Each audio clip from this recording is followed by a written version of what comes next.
Hello, everybody, and welcome to a very special video. I am sitting here with my colleague, my fellow writer, but there's a special reason for us to be here today, and that is that Michael Miller, the author of Ascendant and the Songs of Chaos series, among other books, and I share a birthday. And this is something we realized Yeah. a little over a year ago, I think, right? It's last year, yeah. Last year. Yeah. Yeah, Yep. yeah. I saw you celebrating it or something and I was like, hold the phone, that can't be right. What are the odds? So, so Yeah. realizing that we share a birthday, we thought let's do something special for that because we're Leos and we think it's a very important day. So we're gonna do something Yeah. special for this. Also, by the way, this video is going to be a discussion of Ascendant, the first book in the Songs of Chaos, which I just finished reading, and I'm excited to talk with Michael about. There'll be a non-spoiler discussion of this and the series, The Songs of Chaos. And then we'll talk spoilers for anyone who has read Ascendant. So I'm really excited for that. But first, the details of the giveaway. And Michael, please feel free to fill in anything that I might forget. But on August 18th, on Instagram, there will be a post on both of our Instagrams, basically giving the instructions to enter this giveaway. And for my part, I will be giving the winner a physical copy of The Way of Edan, the paperback, as well as a code for the audiobook narrated by Alan Walker for The Way of Edan. And the code, I just should say it's an ACX code, which means that there are codes I can give for the UK and for the USA. So if you're in those two countries, or if you have somehow access to an account from those countries, you will be able to redeem that audiobook code. So that's what I'm going to be giving away. And I'm really excited about what Michael is giving away. Having read Ascendant, I can tell you that this is a really fun thing that Michael's going to be giving away. So, Michael, would you tell everyone about that? Yeah. So for my part, I'm going to be giving away one of the Ash plushies that we did last year.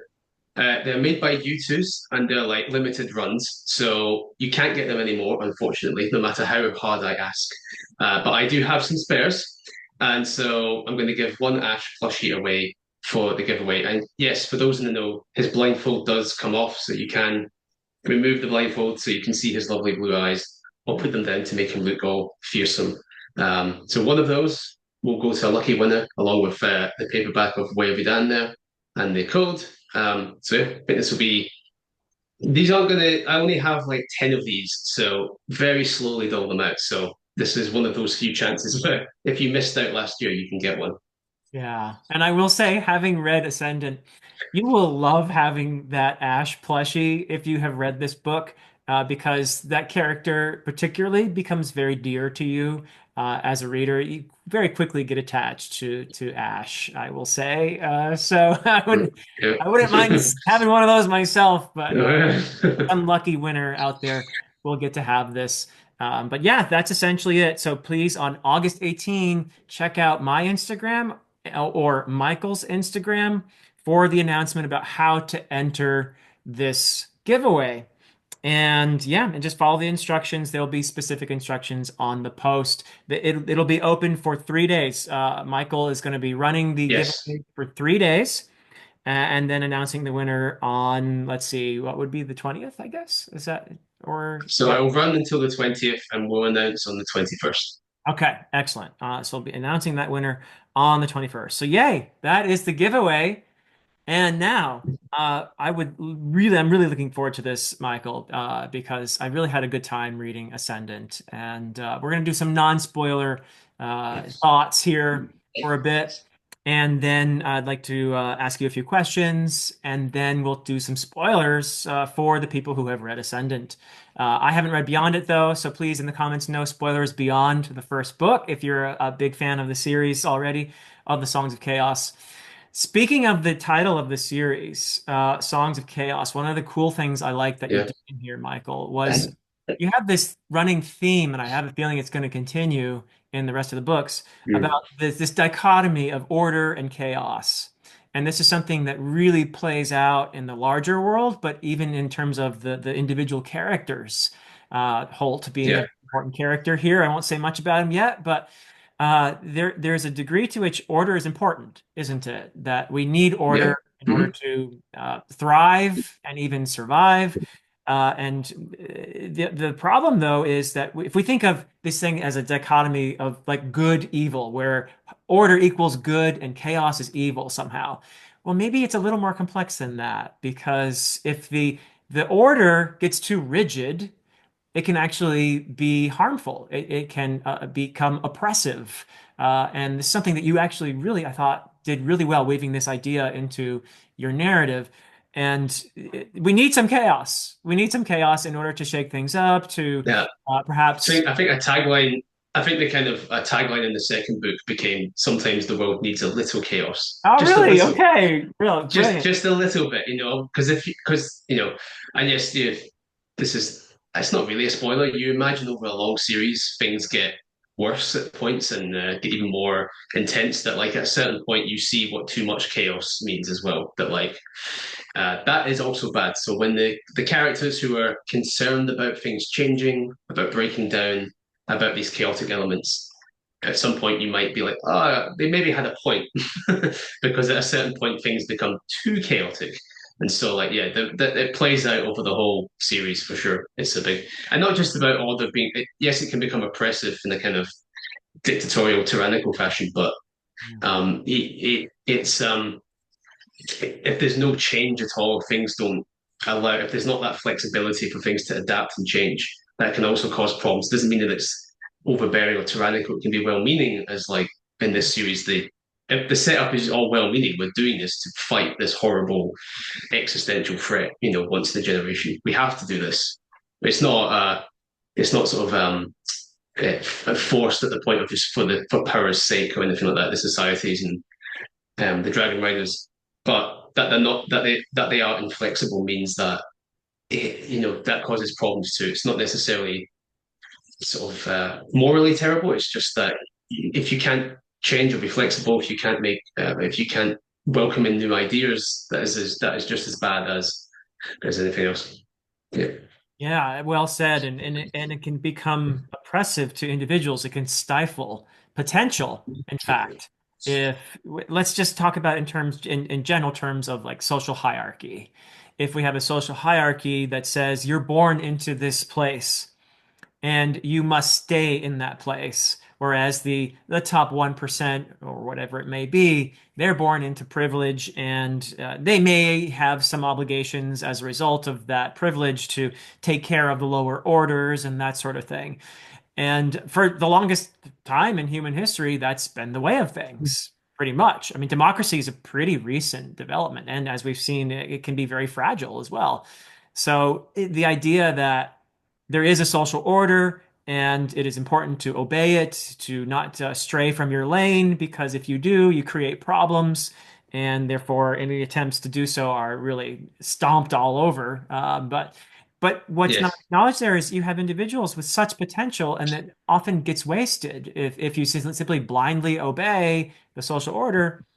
This person who could have been a great, writer never even gets to learn how to read because the social order says, no, you don't need to know how to read. You're a common laborer or whatever, right? So this is something yeah, that yeah, you really, I think, through the characters in here, which we'll talk about, but you show us that there's potential being wasted when we just yeah. rigidly adhere to the status quo. Yes? Yeah, yeah, absolutely. And also, I mean, literally, obviously, there's a magic system that has a kind of component of a component, sorry, of like progression and development and moving from the sort of novice beginner level all the way through to like almost god tier level. And again, over the series, you encounter some characters who say how that is done is a bit too rigid as well. And if you do this, this, and this, it's a bit riskier, but that can unlock your potential quicker and so forth. But even there's that kind of restriction, that kind of sense of no, we got to control this. We have to control this. We have to be steady. But that can, that can suppress people's potential as well, literally, magically speaking, as well in the series. So yeah, it's all there. It's as I say, Songs of Chaos. It's the title. It's the series title. It's quite in your face, but it permeates a bit of everything. at all points. I love it. Yeah. Now, this is a Dragon Rider story, and this is Yeah. a genre that is much beloved by many people, and for good reason. There's a potential for a bond between a human and a dragon, which who doesn't love that? I mean, that's just fantastic. And there's also something that you do really well in here. Another bit of praise for you. I think you did really well is the idea of friendship and love. These are two important strands that you wove throughout this book. That the potential of friendship and love to overcome prejudice, to overcome the terrible, world-threatening obstacles and all kinds of things. But that is something that I think Dragon Rider stories are really conducive to, is showing us how a friendship, a bond can form, and not only obviously between human and human, but human and dragon and so forth. So that is a wonderful thing, and you've done that really well. You've used this, I guess, can we call it a genre? Dragon Rider fantasy, I guess. So I guess it's enough. It's a subgenre at least, right? I mean, it is big enough that you would think of it as that. And if you're starting from the position of this is a kind of full fat Dragon Rider story where the you expect that connection between the two leads, especially, but also the other writers, to be meaningful because that's kind of the point of the subgenre, right? That if you're coming from a Dragon Rider story, you want to explore the relationship between the riders and their dragons and things like this, and so that naturally you want to make it quite character focused. You want to make the friendships, and in some cases, the how when relationships they're sour as well, because it's not all rosy. Like some people don't have very good relationships with their dragon and so forth, and so that's also important. That like if you're going to make it about the bond, if the bond's going to be a special thing, I think you want to lean into that because that's kind of it's like it's a bit like what draws people to Pokemon or drew me to Pokemon back in the day. That like you feel like Ash, the character in Pokemon, and Pikachu have that almost like that kind of Dragon Rider esque soul bond, you know, like that pulls you through a lot of that, and so I think you want to lean into that stuff. Hiccup and Toothless, of course, from How to Train Your Dragon, as well, another pair where the whole thing is about their friendship and how that changes things and how that opens up new ideas and opens the society up. And so I think that is like a core component. If there's obviously a kind of darker side, you can go down a route like in Song of Ice and Fire, where there is dragon riding, but that is just a smaller part of the. It's not the focus of the story, and it's not the focus of the series. You know, I think if you're coming in to be like this is a dragon rider series, then that focus on the kind of bonds and the friendships and relationships is very, very important. So, yeah, absolutely. And that's where I think I naturally do well. I think I'm quite good at character stuff. And that's kind of where I naturally lean into. And so I guess this suits me well as a subgenre. I picked well because I can just lean into that stuff. Beautiful. Yeah, I would agree with that. Yeah. And I also agree with your distinction there. A Song of Ice and Fire has dragon riders, but it is not a dragon rider fantasy. I have a No. scene in my book where a character rides a dragon, but Right. I would not Yes. call it a dragon rider fantasy. What you're talking about, there's that focus on the relationship between rider and dragon. That's a huge facet of Mhm. the story. I think that has to be central, really, for it to be a dragon rider fantasy. But also, I think there's different writers handle this differently. Everybody has their own little magic system, or as it were, where there's certain types of magic that manifest. There are different types of dragons, and it's part of the fun in these stories Yeah. is watching them that magic unfold and having you, the reader, discover this along with the character who's usually a novice, somebody in being introduced to this for the first time, maybe even a bit of an outsider discovering this and making important relationships. There's usually a kind of a mentor figure who will show the way a bit, and we know what happens often to mentor figures, but that's part of the part of the trope, right? But yeah, it's great, and but you can do unique things as well. So, and I've read a few what I would call really dragon rider fantasies. I've read Aragon and Yeah. enjoyed that.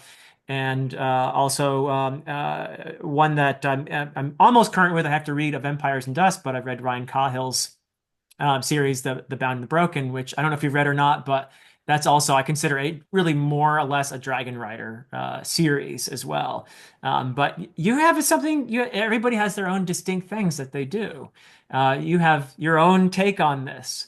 So, without any spoilers, what would be some of the things you think that distinguish Songs of Chaos from other Dragon Rider stories? Because obviously you bring something unique to this, I Yeah. personally enjoyed your spin on this a lot.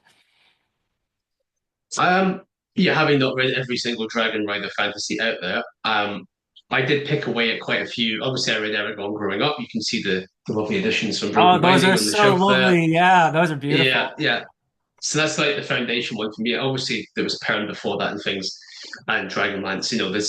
This always is it's a huge staple, and everyone can get into it at all points. So having not read every single story, I would say when I was thinking about writing Ascendant, this was back late 2018 when I was beginning to think about this series. I did pick around Amazon because there was a lot of self-publishing books that were doing Dragon Riders. Traditional publishing hadn't done it since Aragon, basically.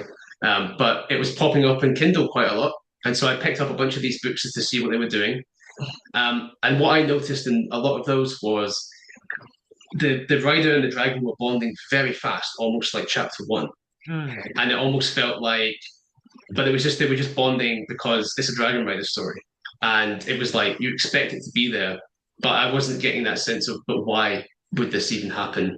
If I was going to do this, I wanted to build a world in such a way and build a magic system in such a way that there's a reason why the dragons would want to bond to a human in the first place. Like, why would the big dragons with all the power bond to a human? Like, why? What's in it for them?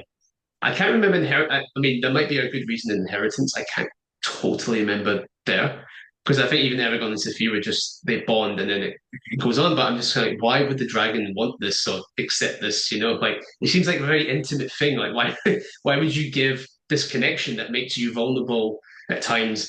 Um, and if the power is all flowing one way, it's just kind of like why in nature would we do this? So I wanted to build a sort of bond system first and foremost that made a bit more sense in quotes, like explaining why the dragons would bond to a human. And in this situation, in this case, it's because the human can refine and grow the dragon's magical core far, far more efficiently than they do in the wild on their own. And so Oh. some dragons may wish to do that for maybe for negative, maybe they want more power. That could be a bad reason. Or maybe they're noble and they want to fight the evil existential threat called the Scourge. Maybe they want to do that, and to do that, it's better to be a rider because you're going to have more power. You're going to, better capable of that. So first and foremost, there was like, okay, there's a reason why this is a thing. The human gets access to the magic and can do stuff and becomes more powerful themselves, and they provide this service to the dragon in some ways. And then, of course, because you're soul bonded, you get that character relationship stuff as well. But just that was the first point to where I thought, okay, there's something there, And then the bond has become a very, very important thing. It's central to everything, and then it's central to the magic system is really centered on the bond itself. Like how you advance through this magic system is by deepening your bond strength with your dragon, and that therefore the whole thing. I mean, people say it's a progression system. It sort of is. It's a little bit progression fantasy, but it's centered entirely on character development because you can't advance unless your character arcs develop. So it's like as they get more connected, as their relationship strengthens, then they magically strengthen. So it just kind of like emphasizes that in a way. It kind of reflects that. So you come across characters where they're struggling because their relationship is struggling. So it just has that nice mirror that like everything is about the bond itself and the relationship and the strength of that and how connected they are and how well they're working together. Um, I mean, obviously a lot of Dragon Rider fantasies go down that angle, but it's not as explicit. It's not as like up in front about it. And the magic system is sometimes completely separate from the bond. I just felt like if you're going to have dragons bond to humans, what's the reason? And then that probably needs to be so important that it becomes very central to everything. And then everything just kind of sprung out from there, really, as I started building off of it. Ah, that's lovely. And there are historical reasons which I can't talk about yet because they're spoilery, but there are historical reasons for Yeah, this, for the dragons end of this bargain as well. So yeah, that's really cool. And I love how you you actually go through a lot of the repercussions of this bond as well. What happens to a rider when their dragon dies, or what happens to a dragon when their rider dies? These are things you have to think through, I think, pretty thoroughly as a result of the depth of this bond and the changes that it makes to both dragon and rider. So it's really cool. Why do you think people are so fascinated by dragons? I've named a few. You've named a few dragon rider Yeah. stories. I mean, some of my favorite books growing up were the Le Guin Ursi books, and not in A Wizard of Ursi. You do see a dragon there, but the relationship between humans and dragons is something that Le Guin develops more and more through that series. So I can't say much if people haven't read that, but there's a really important relationship there. I'll just leave it there. What is it about dragons that you think fascinates us so? Why are they such a staple of the genre? Why are people able to still make fresh stories with dragons at the center of them? What drew you to dragons? Oh, there's a lot there. I mean, I think I think last year I was having a chat with Bookborn and a similar set, an interview sort of thing like this, and she asked that same question, like why dragons? Why do you think people like them or are drawn to them still? Yeah. So I'll recycle the answer a little bit because I don't know if I've found a slightly better answer other than just people think they're awesome, which they are. But I guess it's like they're an extreme creature. The most extreme creature we kind of have in our general mythos, right? That like if you're going to, if you're going to fight a dragon, that's a very powerful enemy. So in some stories and mythologies, it was metaphorical. Like it's just, can you do the hard thing? The gold, the treasure is hidden beneath the dragon, i.e., if you can overcome the hard thing, if you can do something very difficult, fight the dragon in quotes, you might get the treasure, i.e., you might get rewarded in some fashion. It's like, it's good for you to go out there and fight dragons, metaphorically, and therefore strive makes you try to strive forward. That's kind of like underlying that a little bit. So that's why Smaug in The Hobbit's a dragon, because if it was not a dragon, it wouldn't be as threatening and it wouldn't be as much of an achievement to overcome him and overcome that creature. So I think in some ways they're just like one of the most extreme forms of enemies we can think of, or things to overcome. So then on the flip side, they could become your extreme ally, right? I suppose as well. Like you can push them into these extreme positions. Like a really evil dragon is very scary, but also if there's a very benevolent dragon, that feels very safe and comforting because you think, oh, this thing's got my back, right? So I think you can just do things with them that you maybe can't push as far if it was like some people do like griffin riders or various other types of animal companions and bonding, you've got obviously again into Ice Fire, you've got people sort of bonding to the wolves. That's something in fits in Robin Hobb's books as well, fits with Night Eyes and things. That was another sort of influence on me as well, of course. But it's not quite the same, is it? We just know inherently that it's not as extreme, that like there's something about the dragon that kind of elevates it up to a kind of very high fantasy level where you can just push it that bit further and it feels like you can pull off pushing it as far as you can.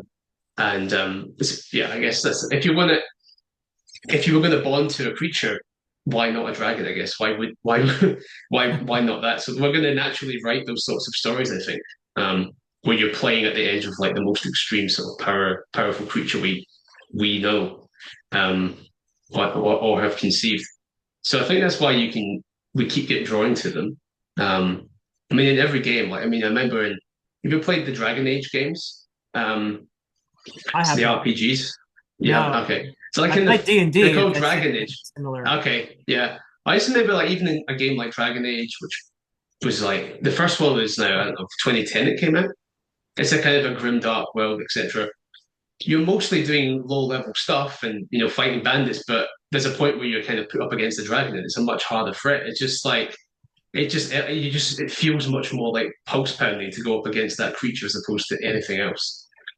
So I just think it's that sense of just the big, the mightiest stuff we can do, and therefore you can push it far to extreme evil, to extreme friendship, to extreme wisdom, to anything you want. It feels more authentic in some bizarre way to make elder dragons, you know, represent the elements in a way that it's just yeah. I think it's just natural for us to want to do that. Um, And why did I get into this? Two reasons. Well, one main reason, I suppose. I have a previous series called The Dragon's Blade, which on the shelf is that one at the end there with the kind of orange cover, Dragon's Blade trilogy. And in that, there were dragons, but they were more in human form. So in the lore of that series, they had transformed into human form. They were just more like Captain America. They were faster, they were stronger, that sort of thing. They were like superhumans, but they were once the flying breathing lizards. And partly people found this concept a bit confusing. Um, and things like I was trying to be sort of a little different, a little bit twist things a lot and play around with stuff, but it was a little confusing at first for people, I think. Um, and I thought that because the title said Dragon's Blade, there's a dragon in the title. People were expecting one thing and not quite getting it. And the people that might have enjoyed the twisted element weren't picking it up because they're like, oh, I don't want that. Dragons, that boring. So it kind of fell between the cracks a little bit. Eventually I figured out how to sell it and it found success in its own right. And to this day, it still sells and that's been great. But initially it was quite tough to kind of figure it out.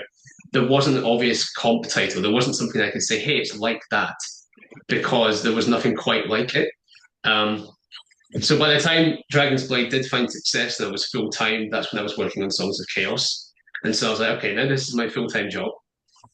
Um, I want to take some of the lessons that I had from the trilogy, which was I had these frictions, and I was like, all right, let's just try to write something as down the line as I can, but make it work.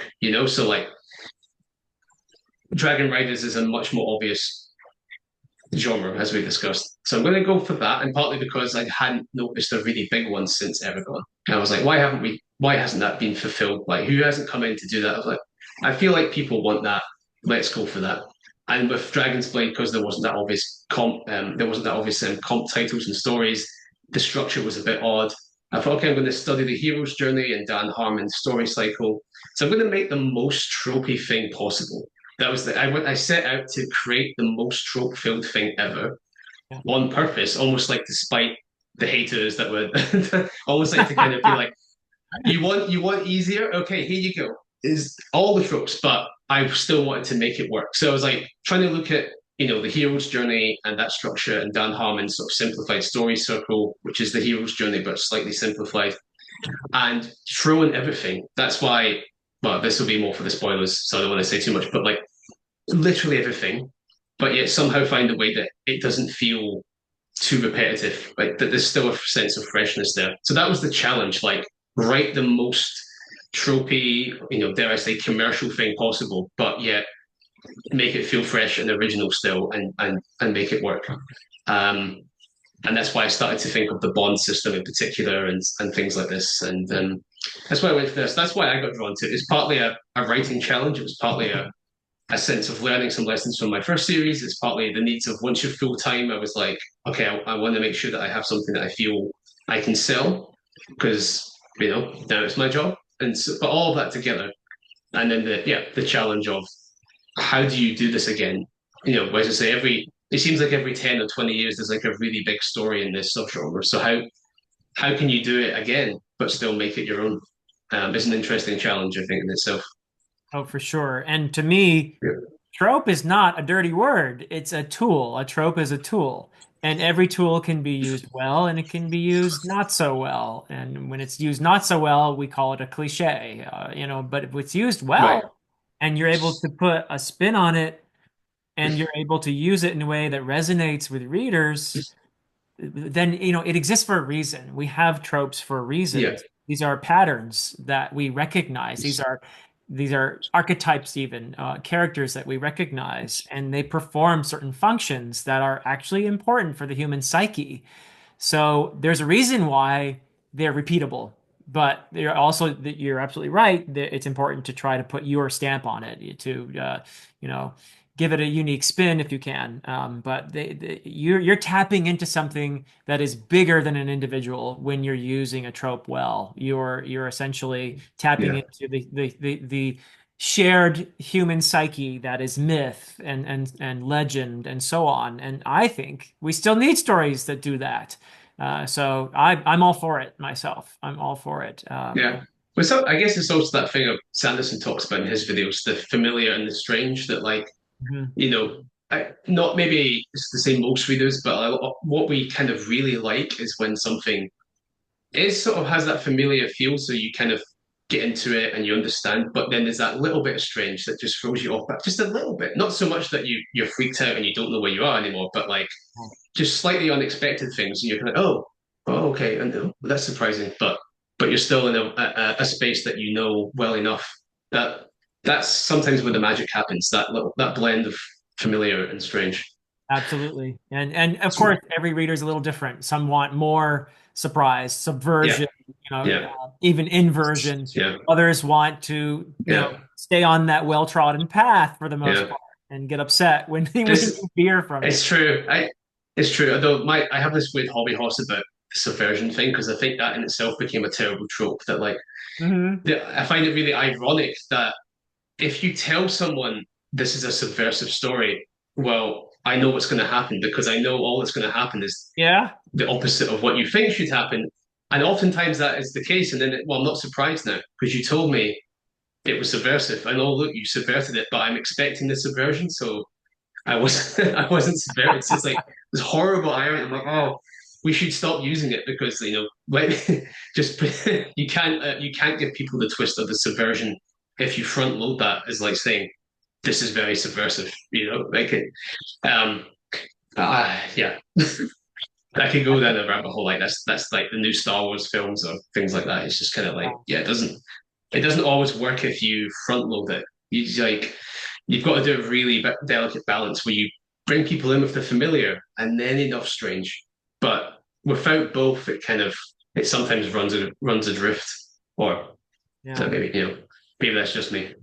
So, I I think you're right to a large degree. Although there are a few authors like, let's say, Joe Abercrombie, who he's going to kind of subvert everything, and that, yeah, yeah, and how it's going to end, but he does it so well that it's just kind of, you see the pattern. If you read the first Law trilogy, yes, you see the yeah. pattern of I've read people. I've read First Law, Age of Madness, and like yeah, I kind of I didn't predict it as such, but I knew that everything being set up was not going to happen. Right. And that's exactly what happened. So I was like, I could see how, like, in 2006, when the first books were coming out, that it would be very subversive at that point because you really wouldn't be expecting it. But now you know who Abercrombie is, and I've come to it late. I knew what was coming because I kind of know the vibe. It was still brilliantly executed. The prose is amazing. I love his prose.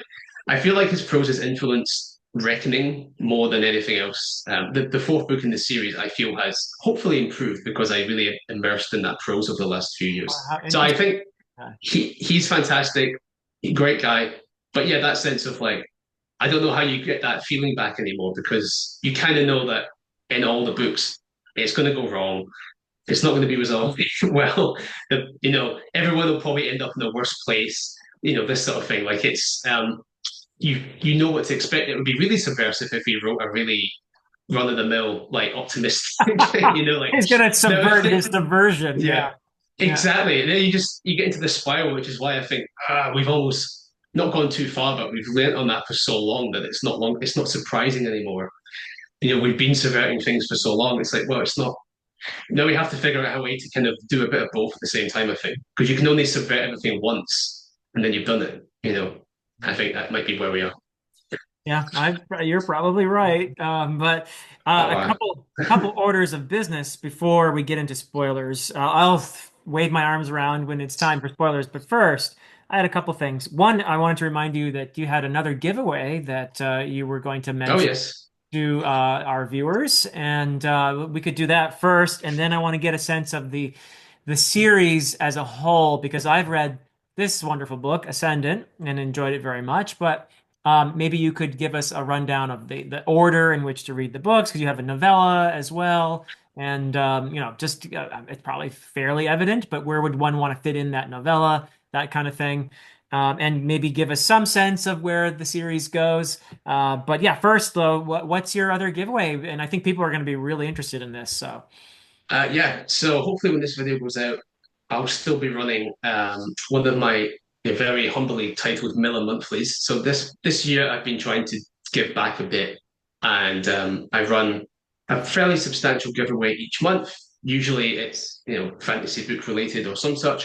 And this month in August, I am going to do all of Mistborn in the leather bound editions. Okay, so those really big, lovely dragon steel embossed leather bound editions of Era 1 of Mistborn. So that'll be Final Empire, Well of Ascension, and Hero of Ages. Wow. The winner will get the whole trilogy. So if you go over to, it'll be on Instagram for me as well. If you go to Instagram and you find the post, again, the instructions are there. It's generally speaking, follow me, leave a comment, that sort of thing. But yeah, if you're lucky and you win, you'll get this is Shadows of Self, so it's like one of the slimmer ones. But yeah, it's these beautiful editions, and I think these are probably the best books, best looking books I've ever held. Like the leather is just gorgeous, the paper is incredible. They have these internal illustrations, like I think that's some of the cover art, but like you get there's so much artwork in them. That's just a little taste, but yeah, they're fantastic. And if you'd like to win that whole Mistborn set, go check my Instagram and have an enter and good luck. Yeah, awesome. That's really generous. And you do these giveaways every month, it sounds like. Yeah, yeah. This year, yeah, I'm giving it a go. I'll see. It's been going well. I quite enjoy doing them. It's just it gets a bit. Sometimes you're not sure what to pick because you want it to be exciting enough, but manageable as well. And you, and also you want to find things that are not every series has a special edition. For example, it's kind of weird. Like Terry Pratchett books don't have like really amazing specials like we think of now. They Uh-huh. don't really have those. I couldn't find them anywhere. So I did a kind of Terry Pratchett bundle last month with lots of different merchandise and some of the books and things, kind of to make it a bit more special. But it's not it's not always simple to find a special edition of something. So it's been fun. But yes, every month this year for sure. And hopefully if people like it, I'll continue it. But giving it a go. Yeah. That's fantastic. So, the series. Now you said there are currently four books and the novella as well. Just the one Yeah. novella, or Just the one novella, and book four is coming out in September of this year. okay, yes, very good. Okay, best wishes with that launch. That's fantastic. And so obviously the books are ordered. That's not very difficult, but Mhm. where would be the best place to read the novella? I think read the novella after Ascendant. Okay. Um, that's for that's I wrote it in that order. I wrote Ascendant and I wrote the novella to be an incentive for people to join my mailing list. So you can actually get it for free. You can get there's two novellas actually, but you can get the Songs of Chaos one called Last Stand of the Stone Fist for free in ebook and audiobook. If you sign up to my mailing list, you'll Wow. get that and you'll get a novella from my previous series as well, all for free in ebook and audiobook by joining my list. But there is print editions should people want to pick those up. Of course, unfortunately I can't do print editions for free, but they are out there.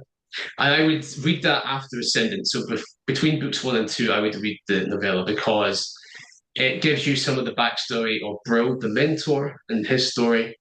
And so that would probably spoil aspects of Ascendant a little bit, not too badly, but there would be some spoilers, obviously.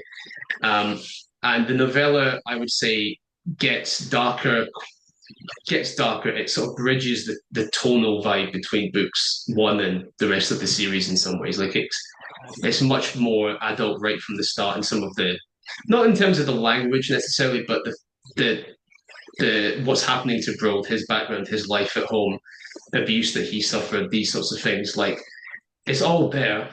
I still write it in that way that's kind of accessible, that won't necessarily, that everyone can read, that kind of timeless, ageless style of the writing, Right. but it gets a lot darker. And that is true for book two onwards, that like Okay. if you're reading it, you're like, wow, that's getting a little bit dark now, Michael. What's going Okay.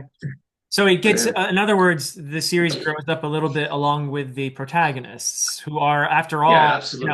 we're talking about protagonists in Ascendant who are like 15 years, 16 years old, and Yeah, they yeah. grow up and the story gets a bit darker, which makes a whole lot of sense. And so yeah, I mean, to that extent, you would not definitely want to call this a YA series, I suppose. No, I I have this eternal not fight, but quite a lot of people want to call it that. I try to just say it's ageless and timeless, right? Okay. That like everyone can read it. It's not my sales are, I'm an indie author, so I'm not like in shops, right? So virtually all of my sales are done online by adults with credit cards or, bank accounts that are paying for these things. It's not the case that it's in libraries and school libraries, it's not a series that has that reach. It's my audience is adults mostly. And it's because it's people that grew up with Perrin or Dragonlance or Aragon, like my age group, or everyone has that touch point, and so it's pulled in people from all ages, and that's why I like to say that it's ageless. I feel like, and I also wanted to try and write it this way that hopefully 20 years from now, however long, people could still pick it up fresh and still get the same feeling out of it. That it functions a bit like Lord of the Rings does in that sense, where you can read it at any point and it won't feel like of its time too much. Um, and so, and that's why, yeah. So there isn't the swearing, there isn't sort of sexual content. The violence gets a little more explicit, but it's Uh-huh. generally, again, written in a way where the emotional impact can be quite strong, but you're not necessarily getting all the visceral gore, just to keep it accessible to a wide set of people. But adults can enjoy it, and younger. I do know there's a lot of like 10 to 12-year-old boys range that when they get given the series, they love it. And that's I really would I awesome. would predict But that as also, well. yeah, Yeah. yeah. But also, as I say, there's people who grew up with parents, so they're they're pensioners now, or could be that pushing that way. And they also, in my Discord server, they're enjoying the series just as much. And that's kind of where I aim for. So it's it works for a younger reader, sure, but it's not explicitly designed that way. And so I think that's why occasionally I occasionally get some emails saying like, "This seems a bit dark now for my 12-year-old," and I'm like, yeah, well, not too bad, but it does age up a bit. It's more in the characters, it's more in like the characters, their emotional states and their situations and the inner struggles for some of them that Yeah. become a lot more mature as it goes on. And it's just the way things get nuanced, and some of the um, some of people's hopes from the first book get dashed in terms of what they're expecting, and that's part of it too. You know, it's not a happy clappy adventure. It's a reasonably serious um, story, Yeah. and just hopefully it's ageless. I do, but I will say to counter that, to give people their due. Like I'm well aware that I think one reason why I do quite well on audiobooks is because in the US there's a lot of family car rides where they play the audiobook because Oh it's yeah. something that everyone can listen to. A bit like how my family had to play Harry Potter constantly for me and my sister, but my mum and dad also enjoyed it. So that kind of sense of like it's something you can all get into, and therefore it works for everyone. And because it's so universal, that way it doesn't necessarily appeal to one segment like amazingly hard. But um, I feel like because family car rides are a thing, and that's people tell me about this, I feel like I've achieved what I wanted and made it that kind of timeless space. Yeah, I'd say you It's a did very well. a long answer. Yeah. Oh, that's no, I appreciate that. That gives people a sense, I think, of what the series is, and I would agree with you. And that's not always the easiest thing to straddle, but I would give certainly a 12-year-old Ascendant with enthusiastically. No problem. I wouldn't say the same in my own books. I would say maybe you should Right. be 15, maybe if you pick up the Yeah. Way of Edan, just because it's not that different, but I do have some swear words, and I do have probably the way I portray violence is a little more detailed, let's say. So yeah, Yeah. I would Right. say maybe 15 in the case of my own books, but as I was reading this, I think, yeah, definitely a 12-year-old. Yeah. But Yeah. I Yeah. enjoyed myself while I was reading it, and I'm 53 years old, so Yeah. Well, I guess that's the main thing, right? It's like it just if you're older and you pick up and you enjoy it, that's okay. No one should feel weird about that. I think sometimes people think, "Oh, I shouldn't like that because it's not super old or dark." This is fine if we all read these broad things like Ice and Fire, one of my favorites, Joe Abercrombie, love him. Also, I like Aragon. I've liked it all. It's a broad spectrum. You're allowed to enjoy a whole host of things. I think it's interesting. I don't know about you. I guess in your books, like I forgive me, I haven't had a chance to get to them. but as are the characters fighting more human on human? Because in songs, there's a lot of dragon riders fighting monstrous bugs, and so Yeah. you can make that violence be quite violent, but it won't feel as gritty because it's not human on human. At certain points in songs, you get dragon on dragon, rider on rider. You get a bit more of that human on human stuff, and then it does feel more impactful. But when you're having monsters fighting monsters, sort of thing, it obviously has you're a bit removed from that. That's how I think you can get away with that in some of these stories, right? That it's more about who's doing the violence and to whom that will affect the tone of it dramatically. Yeah, for sure. Yeah, mine is it's a holy war is at the center of the whole thing, and Right. it's Okay, right. So really real bad here. yep, yep, for sure. Yeah, and that's something I deliberately, without talking for too Yeah. long about it, it's something I deliberately wanted to explore. But yeah, very cool. Well, thank you for all that. I actually really appreciate that. And so obviously, following the novella would be Unbound, which is book Yes. two, Book and two. then you have book three on my other side here, Defiant, Yes. Yes. and I don't have Define book four, but you do. Yeah. oh, I do. I'll grab my copy. There you go. Four. Reckoning. Lovely. Okay.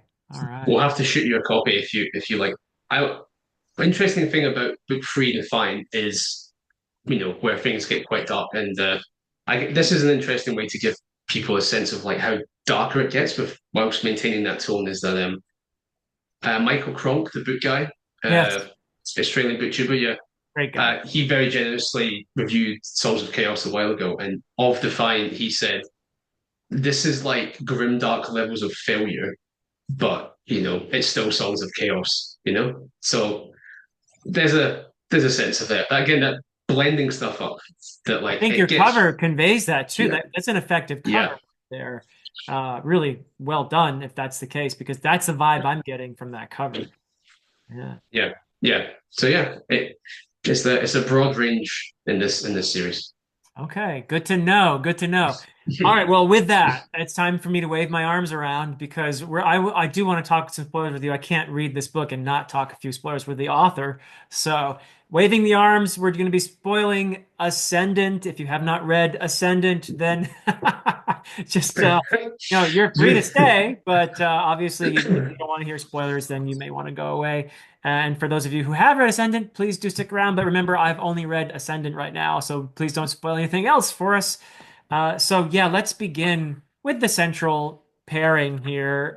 You have a couple important pairings, but Holt is, of course, the central protagonist, I would say. He's not the Yeah, only important character, but he's a cook, Holt Cook, and Colt Cook. very much seems to be destined to do what his father did, which would have been absolutely fine. I'm sure his father seems like a really decent fella and a good fella, really, a very patient, with his teenage son, even when he burns the dinner and all of that. Yeah, yeah, mucks up. Yeah, Yep, yep. But Holt is I think you did really well with this character and making yeah, him your central protagonist and a kid, because we all have ambitions, don't we? When we all have dreams, and this is a kid who probably, if things had been different, if life had just continued as normal, he would have accepted his lot in life, and we have clear yeah. indications of that, I right? I think Colt again one of those things about how do you make these tropes or these things that we're so used to feel like they work out, add some nuances to them. I think when people have got burnt out with the farm boy esque character, which Holt is not, he's a cook, but it's falling into similar brackets, but is that they always feel like they kind of hate where they are and they want to escape a little bit too hard. And I thought it would be an interesting take that like you don't Holt wouldn't come across as I don't know if petty is the wrong word, but right word, but like he doesn't hate his situation. Like he quite likes cooking. He quite likes the craft. He's kind of into that, and he also really respects the dragon riders. You obviously have this idea that they are a little bit snooty. They're the nobles. They look down on people. All of that comes through, and that kind of class stuff is there. But yet they save them from the horrors of the scourge. So they're good to have around. And Holt, where other characters are resentful of the nobles and dragon riders, Holt isn't. He kind of idolizes them and looks up to them and is happy to serve them. He's just a little disappointed that some of that magic and majesty will never be his, but he's not bitter. I think I was really careful that he's not a bitter, resentful kind of working class person that like the class stuff that's there isn't like a really resentful position that he would go probably be just fine if things hadn't gone the way they had. Like he would have become a cook, he would have enjoyed that work. But yeah, that sense of like, oh, what could have been, and I think that's maybe part of what makes him work initially is that um, you sympathize with him, but you're not like, oh, come on, kid, get a reality check or whatever. He's not immediately yearning for the story to happen. I guess in Yeah. some form. Yeah, it's so well done. And a Yeah. couple things too. His relationship with his father is well done. The loss of the father later on, obviously being a pivotal thing in terms of what happens in his arc. But that the fact that he's a kind of typical teenage kid at that age, 15, just turned 16 in the course of the story.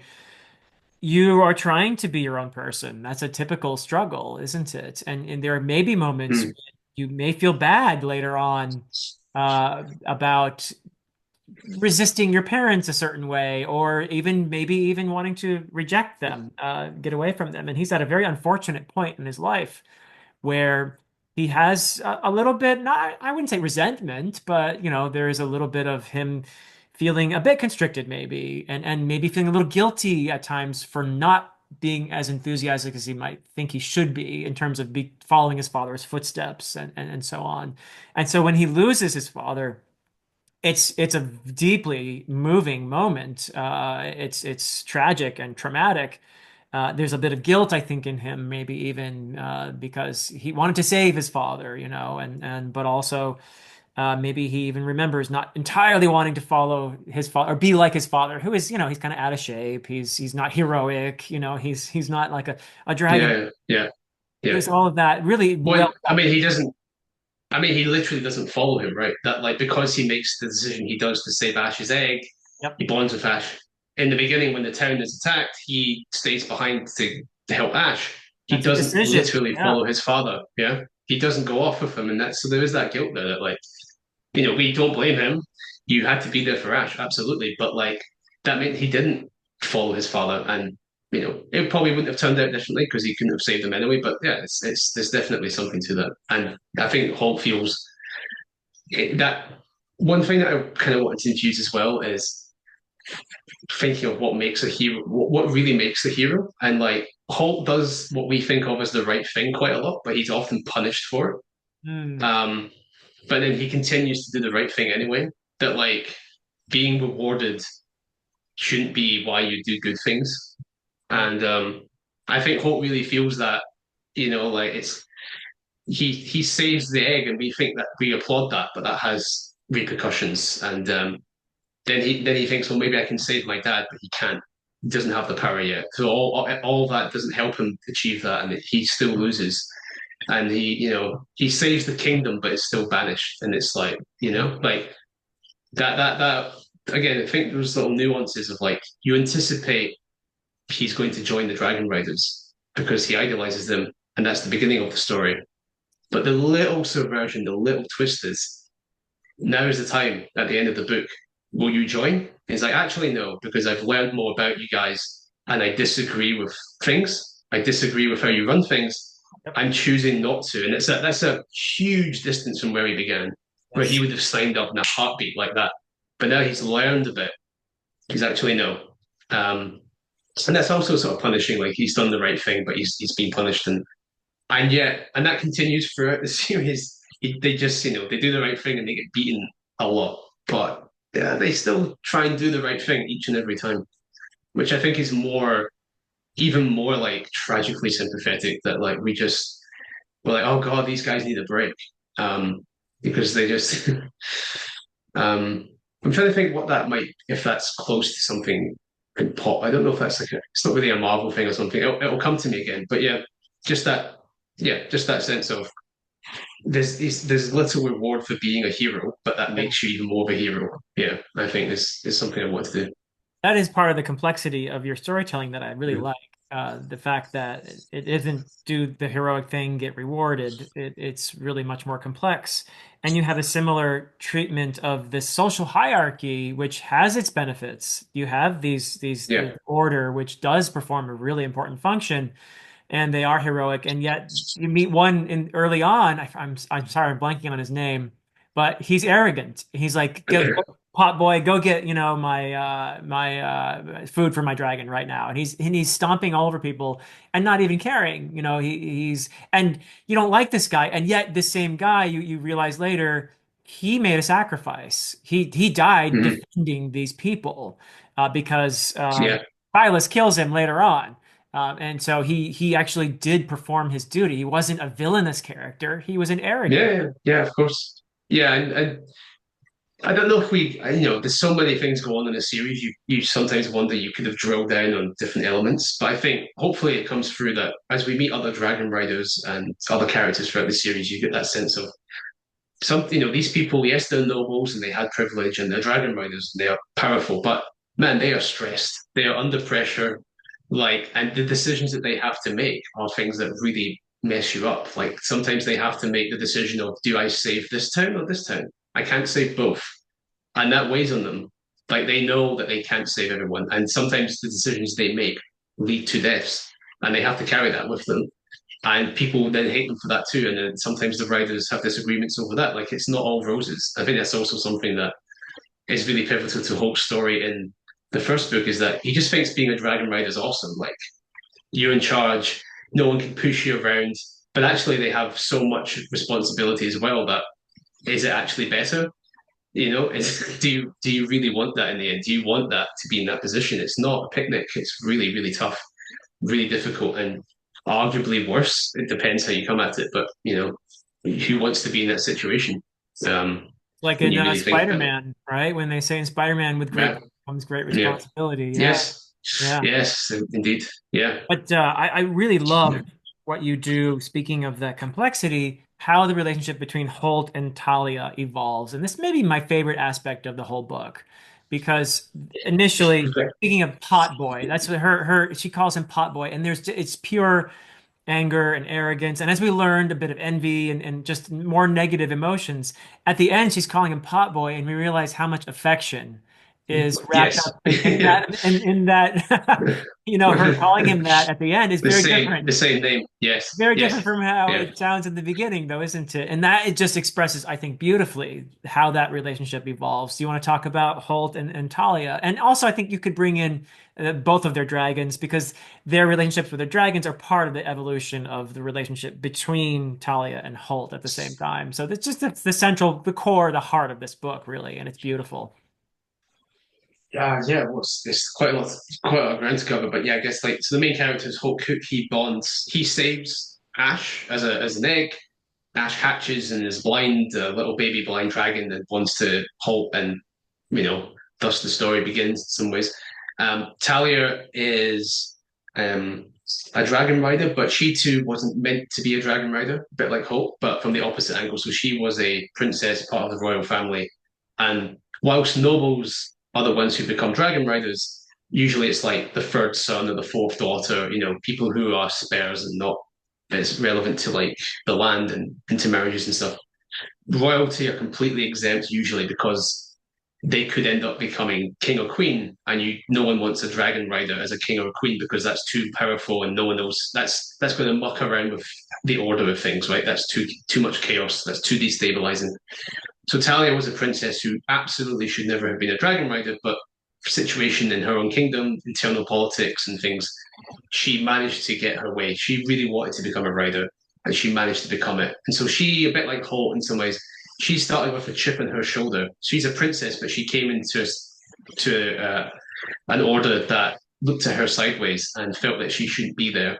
And so she had to work 3 times as hard to prove that she is so good that she has to be here, and she just that chip on her shoulder, she was like studies too hard, trains too hard, very uptight and tense about it because she knows that she shouldn't be there, and people are giving her sideways glances, and even the mentor occasionally grumbles that you probably shouldn't have been here. This is a mistake, um, and things of that nature.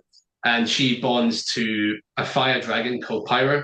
Pyra is quite haughty, has a very high opinion of herself, and that sort of that sort of suits bonding to a princess because she sees like, oh, this is like very unusual and very grand, and Pyra has highfalutin ideas of what they might achieve together and so forth. And so when as the story unfolds and our group of heroes are Holt and Ash together with Talia and Pyra as the last dragon riders left in the kingdom after a terrible betrayal.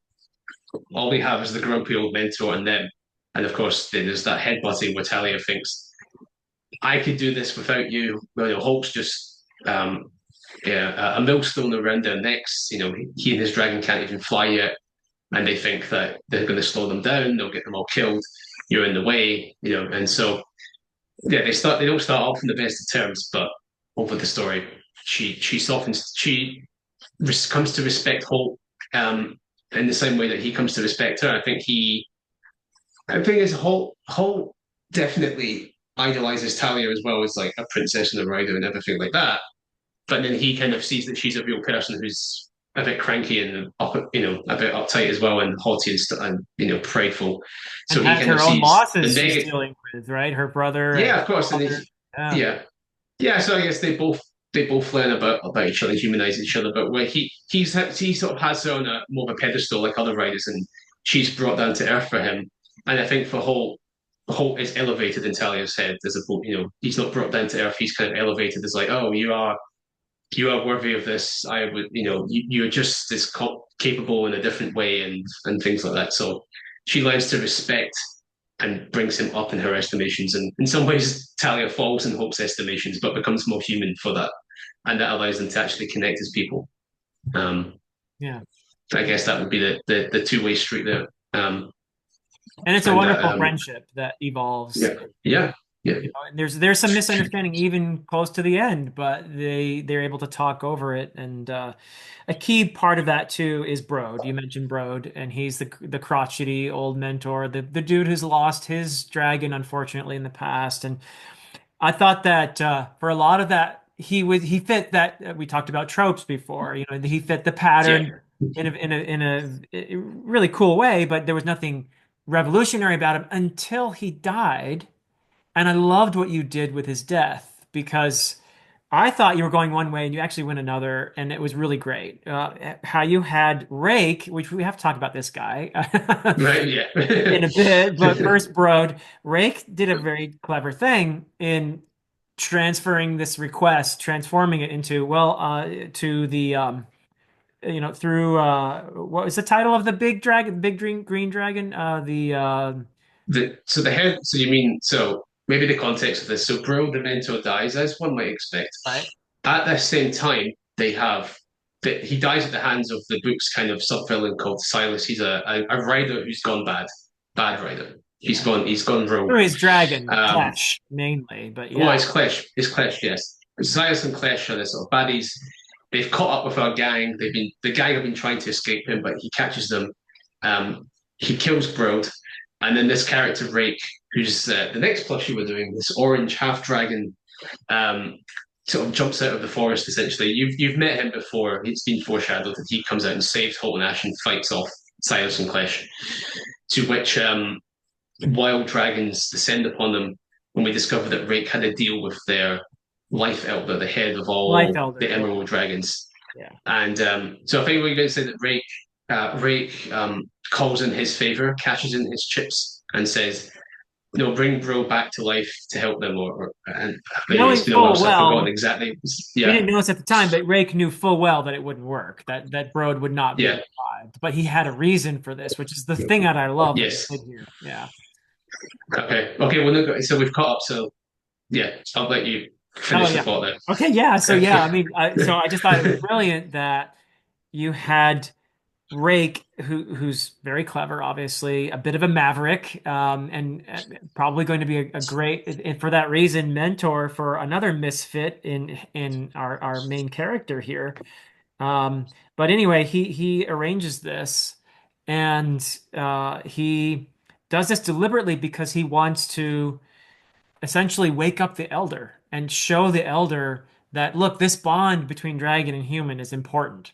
There's something bigger than us, and there's it's not a dragons are superior or humans are just a threat, and therefore, let the scourge have them or what have you. He, as a hybrid figure himself, which I find is, I wanted to ask you too, is Rake a kind of Yeah. carryover from your previous series? Because you mentioned No, no, no, no. The series are not a totally literal separate. carryover, Yeah. but Oh, okay. Oh, no, no. Because as I say, in the previous series, they just look like humans. They're like Captain America. They just look like humans. Um. So it's not a carry. I mean, not really a carryover at all. But if you have well, and in the previous series, you get creatures that look like Rake, but they're like twisted, evil creatures that are kind of okay. like baddies, right? Yeah. The Rake is But more great. like We don't. He's yeah. not twisted or evil. He's a No, bit no, no. chaotic, but anyway, Yeah, he's a what he bit does zany. there is just brilliant, and we don't see the full effect of this until the Life Elder shows up at the end, and kind of Yeah, ashamed, really, and apologetic because having seen what Rake intended all along through his examination of Brode, this bond between Brode and his dragon and what it meant, and the beauty of it instigated the Life Elder. So it was a real chess move on the part of Rake there, wasn't it, as it turned out? And I just love that yeah, because I thought, okay, well, we got this mentor. I knew he was going to die yeah, because that, they yeah. always die. He's going They, to do an they have to. Obi-Wan. He had to do an Obi-Wan on Yeah, this yeah, damaged, scarred mentor figure who's been through the ringer, crusty and crotchety. You know that character is doomed from the beginning, but you almost teased me there and thought, oh, is he going to come back? That'll be different. But then no, you did something even different, more different by mm, having his life mean something really important there at the end. And I thought that was a really beautiful thing to show us that a person's life doesn't end when they die, that their influence remains in the world and it can even be important in other lives. So that was really well done. I really like that. yeah, yeah. No, well, thank you. First of all, it's nice to nice to hear that. I mean, I think again with all these attempts of like giving you all the tropes and everything that you would expect to see in a story like this, but just sort of making them work, thinking about what might make them work better or in a different way or a slight bit of nuance, just to kind of keep you on your toes that tiny bit. And I think, yeah, I mean, even so, like in Star Wars, Obi-Wan dies, but he is in the next two films. He's still talking to, he's still somewhat of a character and impacts stuff, which I think is a really interesting way of doing it. Of course, other mentors die and they're just dead, and sometimes the story forgets about them. Um, what I've tried to do is even in the sequels, Brode's life impacts a little bit. Like you meet characters who had relationships with Brode in their past, and that impacts how they treat Holt and Ash. You find characters that Holt leaves this book one carrying Brode's sword, so he's got Brode's sword Yes. and Brode's ashes. And they're gonna do stuff with those. And Holt carries that sword for quite a long time. And even when he gets his own sword later, this is more spoiled, but even when he gets his own sword later, he still handles Brode's sword with care. He passes it back to people who can give it respect, hang it on a wall with like this like part of a memorial thing. Like the character of Brode never just gets completely forgotten about. Like people remember him. In fact, so the novella is good for that because it shows you the full extent of his relationship with Erdra and how that is so important that it might actually resonate with the Life Elder. But there's a location in the novella that Holt and Ash turn up at, and all the people there, they remember Bro, and they remember what he did. And Hmm. so that informs how they treat him, Holt and Ash as well. And we return to that place several times. So Brode's actions are meaningful throughout the whole series. And so it's not just that he's the mentor and dies. It's that he was a real person in this world. He wasn't the mentor. He was a real character that had this big impact, and you feel that through the whole thing. I think that's how you can make the mentor work, in some ways. But they had a real life. They had a big life, right? That has ripples beyond just what they teach the main character in book one Yeah. and then copy it. Like So you go so. beyond that I arc, guess yeah, to humanize that character. Yeah, that's wonderful. Yeah. yeah, And I love the idea of his legacy living through Holt and Talia and others that he has had interacted with during his life, and that big influence on the Life Elder just works. So that was a really wonderful way you managed to bring this bigger element into it. So congrats on that. That's really great. Yeah, and Talia again, I just loved her relationship with Pyra, and how much they sort of puff each other up a little bit, but at the same time, how it was really touching how Pyra would call Holt little one, and how she came around and ended up being a part of this little found family here. The four of them, well, the five if we include Brode, their parent figure, Yeah. if you will. But I loved how that all evolved very organically, very convincingly throughout the story. It's just beautifully done. We have a lot of mystery and enticing things. We're getting more and more reveals about the big baddie in this narrative here. Uh, Mm. Scary Yeah. big baddie, a very, there's some mystery still. It seems like it's probably a dragon that lost its rider at one point. There may be some insanity involved in this sovereign figure, which obviously exerts an extreme amount of power and control. It's been able to control Osric, Talia's uncle from afar. It appears in a very scary way, where there's a little bit of insight. We know he talked to Holt there, he just for a moment, so we know that it's deep down in there somewhere. He's still there. Yeah. Poor guy. Well, Osric becomes a character in Unbound. He becomes a point of view in Unbound. Oh wow, Um, wow, and that'd be throughout, fascinating. Wow, and yeah, dark, and I would throughout the suppose. series, oh Yeah. yeah, oh yeah, yeah. I mean, I think when I say book two gets darker, it's largely because of Osric. Oh, Um, and I think for certain people, Osric is their favorite character. I would say for even over Defiant and Reckoning, I think my favorite bit to write was Osric on Defiant and Reckoning. In Unbound, it was really difficult because it was the first time, so trying to find that balance that I would want. But he's become easily one of my favorite characters to write. In some ways, I find it easier to write the really messed up dark characters. So I find that easier in some ways because it's more. I don't know. It's easier to write someone who's really kind of who's suffering from certain things and going through turmoil because I guess that's more human in some respects. mm, In some ways it's a lot harder to write a Holt because Holt does go through stuff. He has big decisions that he makes. He goes through some traumas and stuff like this, and he has internal struggles. But it's not sort of necessarily traumatic, dark internal struggles. And finding that balance there, where he's still a kind of a heroic, kind of relatively hopeful, optimistic person that learns and adapts a little bit and gets a little bit of a hard edge, but knows how to put that. That balance is really difficult, and not make him seem like a complete, dweeb or whatever. Where it's not too cheesy. That's tough. That's really tough. But I sure. find Osric, who's messed up, much easier to write. Don't know what that says about me.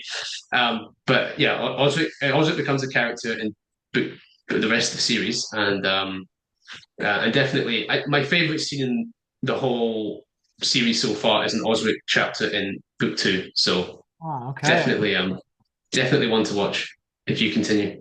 Well, and in Milton's Paradise Lost, even the most compelling character is easily Satan, right? So it's maybe Right? Yeah. something similar. They're so big. The Yeah. flaws are so big that they almost write themselves. So that's really cool. So that's interesting. I'll be very interested to find out how that develops. There's quite a bit of mystery around the sovereign and Yeah. Osric and everything else right now.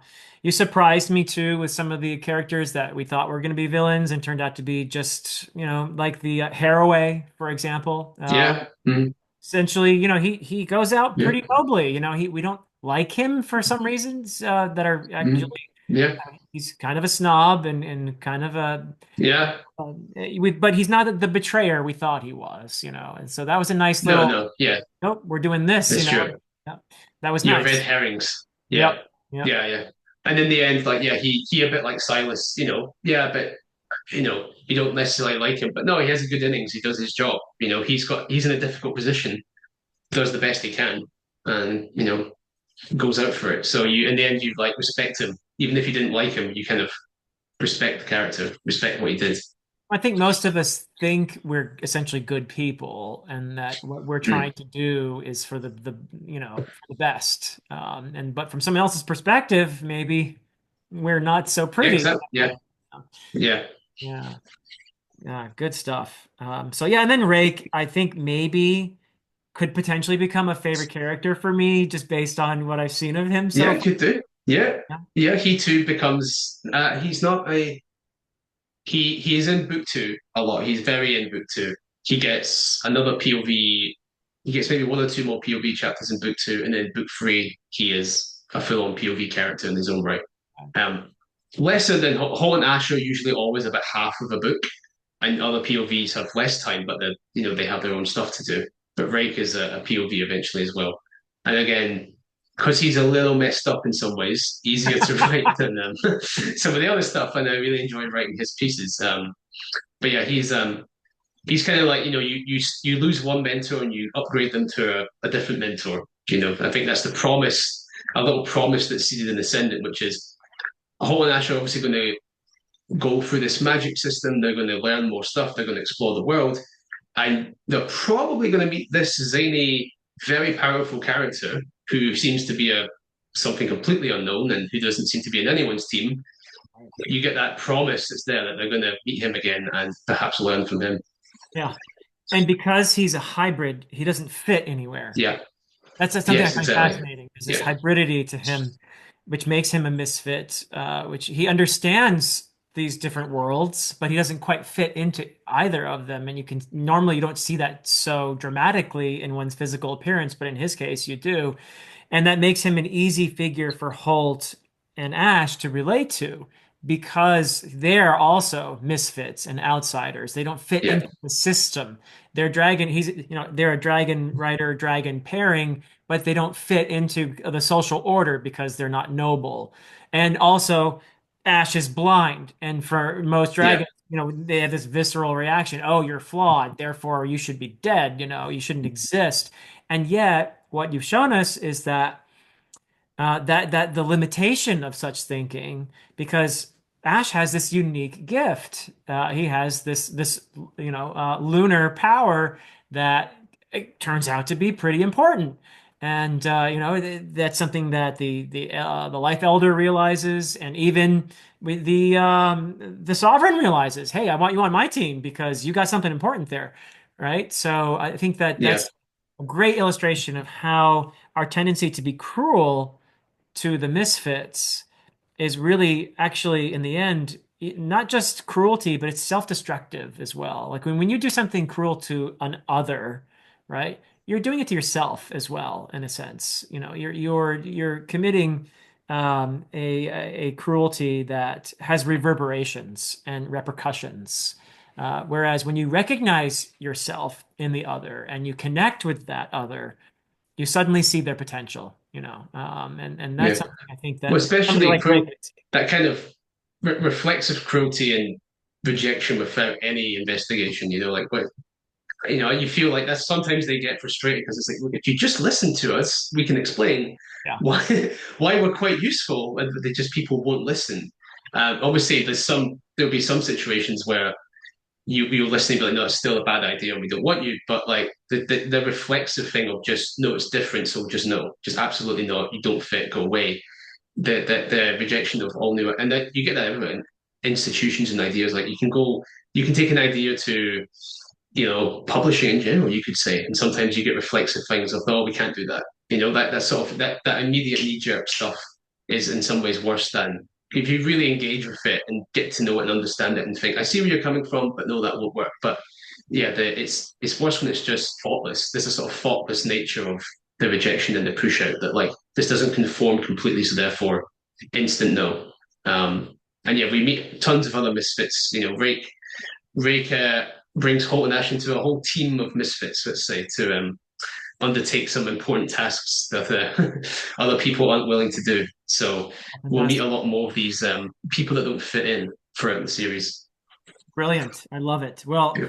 with that, I feel like I've been picking your brain for a while now, and but I do appreciate you spending this time with me, Michael. This has been a lot of fun. Thank you for writing this delightful book and the series. I'm looking forward to continuing in. Just to remind people about the giveaway that's going to be open on the 18th. So check out Michael's or my Instagram, where you'll get the instructions for how to enter that giveaway. You can win an Ash plushie, and if you haven't read the book yet, but you do, you will love Ash. Trust me, you will absolutely love. There's something about the vulnerability in characters like Ash and Holt that endear them to us, and you will experience that if you read this book. I think it's just wonderful. And I'll be throwing in a physical copy of The Way of Edan as well as an audiobook code that you can redeem. It's easiest if you're in the US or the UK. Those are the codes that Audible gives away. So, but yeah, that's it for today. Thank you again, Michael. This was a blast. And Well, congrats on the thanks for wonderful having me on, book. Phil. Yeah. Oh, just a huge pleasure. I love talking with authors and getting to pick their brains. So this has been a lot of fun. But that is it for us for now. But until next time.